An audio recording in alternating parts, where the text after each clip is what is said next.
I certainly think that they are still a little bit perplexed by all this. Now, does it bleed into the locker room, bleed into the season right now? No. I think everybody in Golden State is on the same page. But from players to coaches to executives, they couldn't really understand why KD kept looking back. And look, I'm sure there are players that have had worse off seasons coming off a championship, but Kevin Durant had one of the worst off seasons post-championship that I can remember. He's still thinking about the Twitter mentions and people going at him. He's battling with Steph Curry over sneaker stuff. It was just all around goofy. But from what I was told, when everybody showed up for training camp, Draymond Green goofing on him really diffused a lot of that stuff. Draymond Green sort of going at him and saying, like, do you have a ghost account? Why would you tweet stuff like that?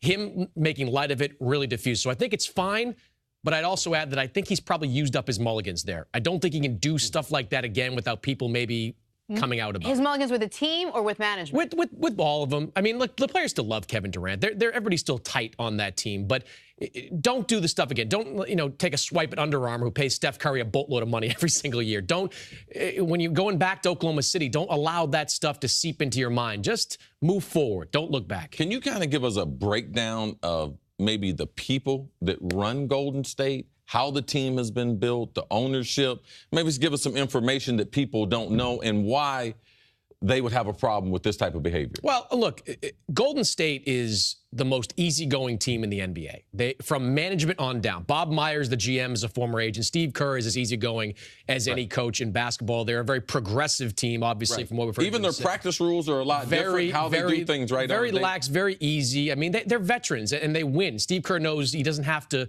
whip them into shape every single game. This is why they just don't want distractions, and this seemed to be a distraction right from the start. But everything I'm told now, they're good. Everything's fine. Everybody's kind of moved forward. But if it happens again, there might be a little bit more to say. Okay, so everyone's moved forward, but I have not. So I want to stay on this for a moment. So you mentioned there are two parts of KD's offseason that to me are the most confusing or the most worrisome, I guess. One is that they did win.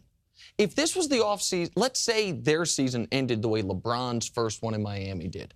Not only with a loss, but with KD being the primary reason for the loss. Like, that's the biggest black mark, the only black mark on LeBron's resume is that finals against Dallas where he melted down. Yep. And if he would have had real questions, should I have come here? Did I make the right decision? That would have made sense. Durant's ended the exact opposite. Not only they won, he was the primary reason they won. And the other part of it, and maybe this sounds silly, fake Twitter accounts are foolish. However, there are certain things Kevin Durant can't say.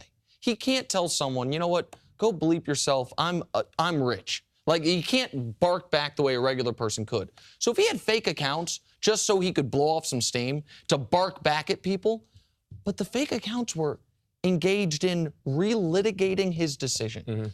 Look, listen, but other than Russ, the teammates weren't good, and he didn't like Billy Donovan and the organization. That, to me, if I'm going to play pop psychologist, shows me there's part of him, despite the success and the vindication, that is still relitigating that himself. He wants everyone, look, I promise I made the right decision. Let me prove it to you by, Big Baller 35 or whatever. So does that land with you at all? Does that make sense at all? Absolutely. I think there's always going to be a part of Kevin Durant that wonders if he made the right call. I don't think it's a big part, but I think there's always going to be a little piece of him that wonders if he made the right decision. And that piece comes out when OKC fan 123 comes at him on Twitter and says, you got a cheap championship. What you said is right. He was the reason they won the finals. They don't beat Cleveland if Kevin Durant is not there. Cleveland played some of the best basketball I've ever seen the Cavaliers play in the last 3 games of that series, and they lost, and they got beat in that series. Kevin Durant, if he didn't hurt his knee, would have been top 3, 4 MVP, might have even won it because of how he was playing up until that point. But there's always going to be this little piece of Kevin Durant. When he tweeted that stuff, the reason I knew it wasn't somebody else tweeting for him, that stuff is all what he believes. That stuff is true. Billy Donovan, there were issues last year in terms of accountability when it came to Russell Westbrook. There was a feeling, I think, in Durant's camp that Scott Brooks held Russell Westbrook a little bit more accountable, and Billy Donovan didn't do that. And the teammate stuff, look, we get it. I mean, Andre Roberson doesn't make shots. Steven Adams, a young player. All that stuff, I absolutely believe that Kevin Durant completely believes. So I think there is always and forever going to be a part of him that wonders what if he had stayed in Oklahoma City. And I'm sure the team is just hoping that winning is going to settle and quiet him a little bit. Well, it will. I mean, you guys saw the GM survey. Like 93% of GMs say that. I'm wondering what the other 7% would Right, think. right. The other 7% were the right voting ones, but that's a separate issue. So. Okay, moving on to the marquee move of the offseason. Boston and Cleveland swapped point guards after Kyrie Irving demanded a trade. Chris, who got the better of this deal? I'm sure you've been asked this a bunch of different times. Now that we're getting ready to get underway here, I'm curious, all the dust is settled. What do you think? Who got the better end of this deal? Massive win for Boston. Massive win for Boston. They get a 25-year-old all-NBA point guard who they're going to be able to build around for the next 10 years. Barring something spectacular happening on the negative side, Kyrie Irving is going to re-sign in a couple of years and be a Celtic probably for the rest of his career. Cleveland, it could work out for. It wasn't a terrible trade for Cleveland, but I find it hilarious. The number of Marvin Bagley fans out there, the number of guys that are like looking at the draft, like, oh, we got the top 5 pick. We're going to get Marvin Bagley to build the team around. See, okay, this is what I'm saying. I wasn't familiar. You're talking about with the Brooklyn pick. With the Brooklyn That's a college yes. player. Sorry, going to Duke this year. But like all of a sudden, everybody in Cleveland's like, oh, God, Marvin Bagley is going to be the next LeBron. Didn't know who he was before that trade actually happened. I'm worried about Isaiah Thomas. I've been told by people in Cleveland that it's coming along better than they expected. But I've also never seen a press release, guys, where they say a player hopefully will be back in January. I've never seen the word hopefully in a press release. So, Isaiah wasn't going to play early on in Boston. I know Boston was reluctant to give him the type of money that he was looking for in the offseason. They get Kyrie Irving at 25. They have Gordon Hayward at 27. They have the core of a team that is going to be the favorite in the Eastern Conference for the next 5 years. I don't know how you can say anybody but Boston. Do you include this year when you say the favorite? If Isaiah doesn't come back, yes. If Isaiah's healthy and he's 80% of what he was, Isaiah's never going to be the same player he was last year. I mean, a top 5 MVP candidate, I mean, come on. Once in a lifetime season for him. An amazing season, most inspirational playoff performance I've ever seen in basketball. If he doesn't come back, though, I don't have faith in Derrick Rose. Derrick Rose hasn't shot better than 30% from 3 in 5 years, 6 years. You got to be able to shoot the 3 to be a point guard. I can count on one hand the number of great point guards that haven't been able to shoot the 3. Maybe Rajon Rondo was the only one in the last 10, 15 years. I don't have confidence in Cleveland to beat Boston if it's just Derrick Rose and somebody else in that backcourt.